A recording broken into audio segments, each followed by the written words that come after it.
रंजीत, आखिर कब तक हम इस मकान में सड़ते रहेंगे? हर बार तुम यही कहते हो, अब लेंगे नया मकान, तब लेंगे नया मकान। तुम जानते नहीं हो अंजलि, शहर के बीचों बीच मकान है अपना, और ऐसी प्रॉपर्टी मिलना बड़ी बात है। और बस थोड़ा पुराना ही तो हुआ है। यहाँ हर सुख सुविधा है, लेकिन अगर तुम चाहो तो मैं जंगल के बीचों बीच नया मकान बना देता हूँ। अरे आपको क्या फर्क पड़ता है? फर्क तो हमें पड़ता है ना, जो सारा दिन इस छोटे से मकान और तंग गलियों में दम घोट घोट कर जीते हैं। और क्या फायदा ऐसी सुख सुविधा का जहाँ हमारा दम घुटता हो। अपनी पत्नी के कहने पर रणजीत प्रॉपर्टी डीलर से बात करता है, जो उन्हें नदी के उस पार एक प्लॉट दिखाता है। अरे ये नाज पीटा डीलर कहाँ ले आया हमें? अब क्या नदी में चप्पू चलाकर उसोर जाएंगे हम? अरे ऐसी लोकेशन ज्यादा समय तक खाली नहीं रहती, होटल वाले जल्दी से लपक लेते हैं। अरे इतनी खुली जगह पर सांस लेने में भी कितना अच्छा लगेगा आपको, रिश्तेदारों में खूब नाम हो जाएगा आपका। देखो ना रंजीत, घर के आगे नदी बह रही है। जब 2 मंजिला मकान बनाएंगे ना तो सबके यहाँ पर्सनल कमरे होंगे, और जब बालकनी में खड़े होंगे ना तो ठंडी ठंडी हवा आएगी। हाँ भाई साहब, अब मत सोचिए और ले डालिए। अब डीलर और पत्नी के कहने पर रंजीत अपनी सारी जमा पूंजी लगाकर वो प्लॉट ले लेता है और शहर के बीचों बीच बने अपने घर को किराए पर दे देता है। फिर कुछ महीनों बाद, अरे आप तो ऑफिस जा रहे थे, वापस क्यों आ गए? अरे बोट पर लोगों की भीड़ हुई पड़ी है, बिल्कुल भी जगह नहीं थी बैठने के लिए। तो अब दूसरे रास्ते से चले जाओ। तब तो मैं आधे दिन के बाद ऑफिस पहुंचूंगा, अब आज रहने देता हूँ, छुट्टी कर लेता हूँ। हाँ ये ठीक रहेगा, और कल सुबह टाइम से उठ जाना तो शायद आपका बोट में नंबर आ जाए। अब दिन में जाकर आप सब्जी ले आइएगा। रंजीत कुछ घंटे बाद बोट में बैठकर सब्जी लेने चला जाता है और कुछ देर बाद ढेर सारी सब्जियां लेकर घर लौटता है। अरे इतनी सारी सब्जियां? नदी के पास सब्जी मंडी का व्यापार खोलने का इरादा है क्या आपका? अरे मेरी माँ रोज कुश्ती लड़कर नाव में बैठकर बाजार से सब्जियां लाना मेरे बस की बात नहीं है। 2 हफ्ते की सब्जियां एक साथ ले आया हूँ, अब 15 दिन तक बिल्कुल सब्जी लाने के लिए नहीं कहना। फिर 2 दिन बाद, हाय रे मर गई, आग लगे इस नदी को। क्या हुआ माँ जी? अरे क्या हुआ क्या, घर में बैठे बैठे बोर हो रही थी, इसलिए घर से टहलने निकली थी तो पूरी गली में नदी का पानी भरा हुआ था। हाय लगता है मेरी हड्डी चटक गई। हाय रे मर गई। अरे जल्दी से डॉक्टर को बुला, मुझसे ये दर्द बर्दाश्त नहीं हो रहा।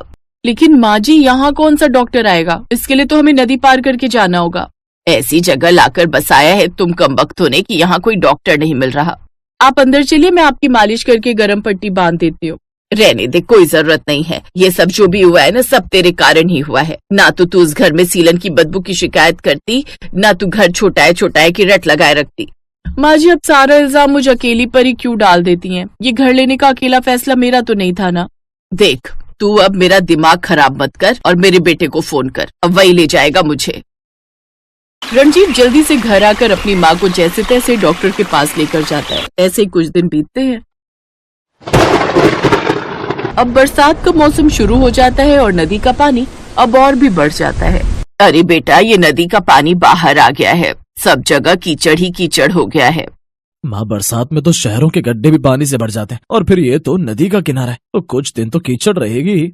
अब घर के बाहर कीचड़ होने से वो लोग बाहर भी नहीं निकल पाते। फिर कुछ दिन बाद उनकी बेटी रूही कमरे में खेल रही होती है कि तभी नदी किनारे से एक सांप उनकी खिड़की से होता हुआ घर में घुस आता है, जिसे देख रूही जोर जोर से चिल्लाने लगती है, आ मम्मी सांप सांप। वो सभी दौड़कर उस कमरे में आते हैं। रणविजय जैसे तैसे उस सांप को बाहर फेंकता है। हाय मेरी बच्ची, ये ना जाने कहाँ आकर फंस गए हम। तभी बाहर तेज हवाएं चलने लगती हैं और बाहर नदी किनारे की मिट्टी उनके घर के अंदर आने लगती है।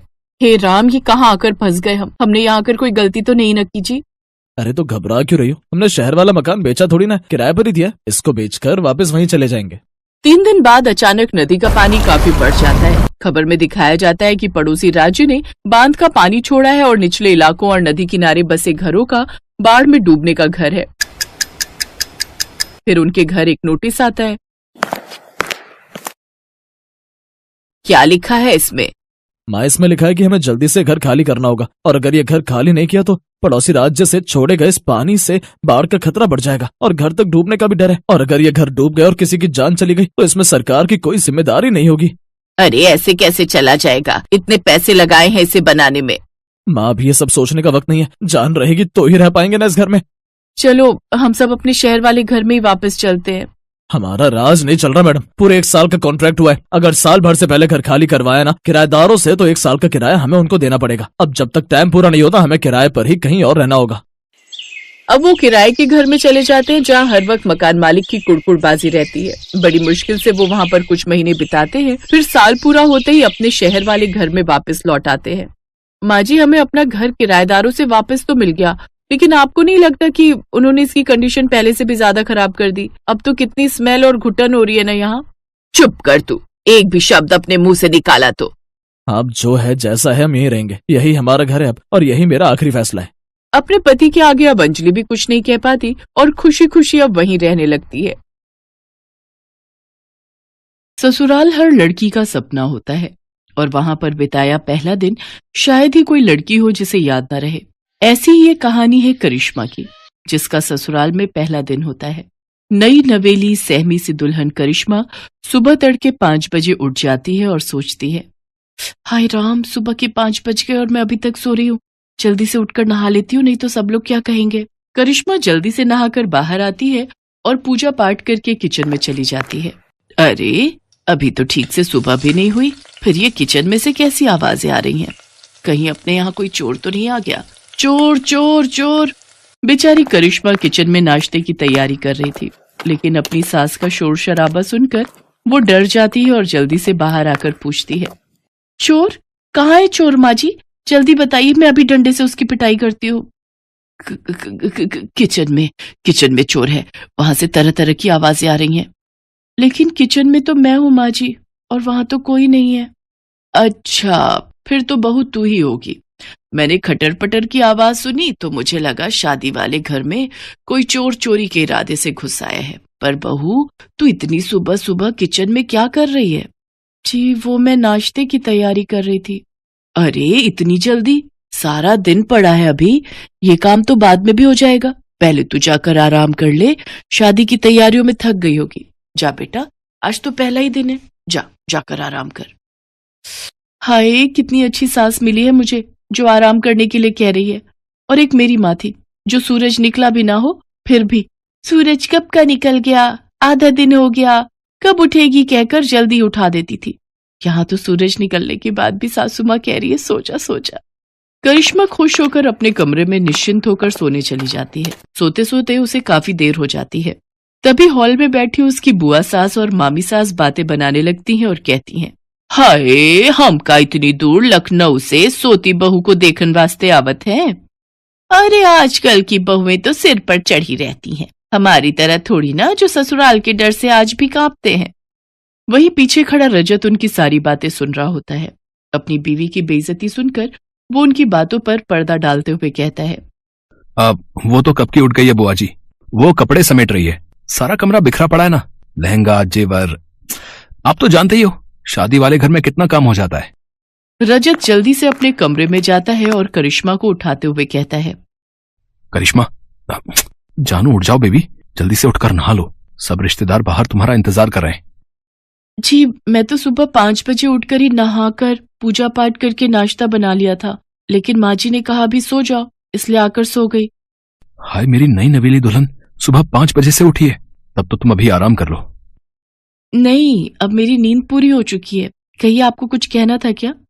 रजत करिश्मा को सारी बात बताता है और कहता है, अब मुझे तो ये बिल्कुल भी बर्दाश्त नहीं कि कोई मेरे सामने मेरी बीवी की बुराइयां करे। चलो अब जल्दी से तैयार होकर बाहर आ जाओ, सब तुम्हारा इंतजार कर रहे हैं। इतना कहकर रजत बाहर चला गया। हाय जी, ये क्या हो रहा है? मेरी पीठ पीछे कल तक जो रिश्तेदार मुझे आशीर्वाद दे रहे थे, आज एक ही दिन में मुझे जाने बिना मेरे बारे में अपनी राय देनी भी शुरू कर दी। फिर करिश्मा तैयार होकर बाहर आ जाती है और उनसे पूछती है, बुआ जी, मामी जी, आपने नाश्ता कर लिया? हाँ बहू, तुझे क्या लगा अगर तू खाना नहीं देगी तो क्या हम भूखे ही रहेंगे? वैसे तूने टाइम देखा क्या हुआ है? तभी वहां सरोज आ जाती है। अरे, ये बेचारी तो सुबह 5 ही बजे उठ गई थी, नहाकर पूजा पाठ कर कर सबका नाश्ता इसी ने तो बनाया था। वो तो काफी सुबह थी, इसलिए मैंने ही कहा इसको जाकर सोने के लिए। अरे दीदी, बहुओं को तो जितना दबा कर रखा जाए उतना ही वो काबू में रहती हैं। अगर जरा भी ढील दे दी तो फिर ये हाथ से निकल जाती है। ये कैसे रिश्तेदार हैं? बहू का आज पहला दिन है और उसे आशीर्वाद देने की बजाय दबाने की बात की जा रही है। मैं बहू हूं, कोई जानवर थोड़ी ना जो मुझे दबाया जाए। अभी करिश्मा इसी सोच में पड़ी हुई होती है कि तभी पीछे से आवाज आती है, भाभी जल्दी से चलो और अपना सूटकेस खोलकर दिखाओ कि उसमें क्या क्या सामान आया है हमारे लिए। हाँ जी, चलिए सब कमरे में। अरे कमरे में क्या चलिए, तुम अपना सूटकेस यहाँ लेकर आओ। अरे यहाँ लाने की क्या जरूरत है? करिश्मा बेटा, जो जिसके नाम का है दे दो उसको।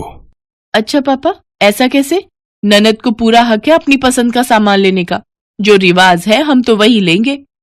हाँ हाँ, जैसे तेरी माँ ने तो हमें बड़ा अपनी पसंद का दिया था ना, जो तू अपनी भाभी से मांग रही है।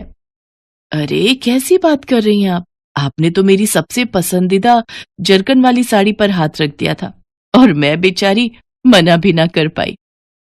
बेचारी करिश्मा भारी सूटकेस उठाकर हॉल में लाती है और जैसे ही उसका सूटकेस खुलता है तो उसकी पसंदीदा साड़ी उसकी ननद तान्या ले लेती है और वो बेचारी मन ही मन सोचती है, हाय ये तो मेरी फेवरेट साड़ी है। अच्छा, अब मेरे निकलने का वक्त हो रहा है, लेकिन सोच रही हूँ जाने से पहले एक बार नई बहू के हाथ का मीठा चख लूं।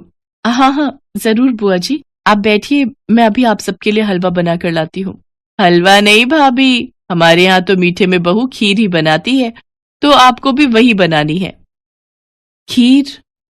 करिश्मा की माँ ने मीठे में हलवा बनाना सिखाया था, वो भी उसने शादी से हफ्ता भर पहले ही सीखा था।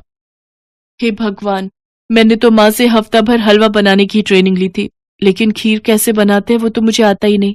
एक काम करती हूँ, जो हलवे की रेसिपी है वही खीर के लिए इस्तेमाल करती हूँ। कुछ देर बाद करिश्मा खीर लेकर आती है। भुने हुए चावल की तो अच्छी खुशबू आ रही है, बस जरा दूध में चावल ठीक से मिक्स नहीं हो पाए। ये लो बहू, तुम्हारी पहली रसोई का सगुन। बुआ सोने की चेन बहू को गिफ्ट में देती है। मामी सास भी उसके लिए सोने की अंगूठी लाई होती है। आप सबने मेरी बहू को समझा, वही हमारे लिए काफी है। इन सब चीजों की कोई जरूरत नहीं थी। जरूरत कैसे नहीं थी दीदी? ये क्या तुम्हारी ही बहू है, हमारी नहीं? हाँ, इसकी अहमियत हमारे लिए भी उतनी ही है जितनी तुम्हारे लिए। बहू, अब तू थक गई होगी, जा बेटा अपने कमरे में जाकर आराम कर। करिश्मा उन सबके पैर छूकर कमरे में चली जाती है। आज शाम को बहू के मम्मी पापा आने वाले हैं, देखते हैं क्या लेकर आते हैं। वही लाएंगे जो तुम्हारे लाए थे, खाली हाथ ही आएंगे और क्या। और जो शगुन से पहले ट्रक भर कर आया था उसका क्या, वो तो आपको याद नहीं। चलो अब तो मैं चली अपने घर। आप दोनों ननद भाभी शादी के 30 साल बाद भी लड़ती ही रहो। हाँ हाँ, मैं भी चलती हूँ। इसके बाद वो वहां से चली जाती है। शाम को करिश्मा के माता पिता उसके ससुराल आते हैं। अरे आइए आइए भाई साहब, बहन जी, कैसी हैं समधन जी आप? मैं तो कब से शाम होने की राह देख रही थी। कहाँ है मेरी लाडो? वो तैयार हो रही है। वैसे शाम की राह क्यों देख रही थी? अब तो एक ही घर है, पहले ही आ जाती। जी वो तो है। उधर करिश्मा रजत से कहती है, सुनो जी, मुझे न शर्म आ रही है साड़ी पहनकर मम्मी पापा के सामने जाने में। आज तक पहनी नहीं ना। अब ये लो सूट, मैं तुम्हारे लिए लाया था, इसे पहन लो, मम्मी से मैं बात कर लूंगा। करिश्मा सूट पहनकर तैयार हो जाती है और सबके सामने आ जाती है। लो जी, आ गई हमारी बहू। देखो तो सूट में कितनी प्यारी लग रही है। बहू, तू ना सूट भी पहना कर, बड़ी प्यारी लगती है सूट में। इसके बाद करिश्मा को सब अच्छा लगने लगता है।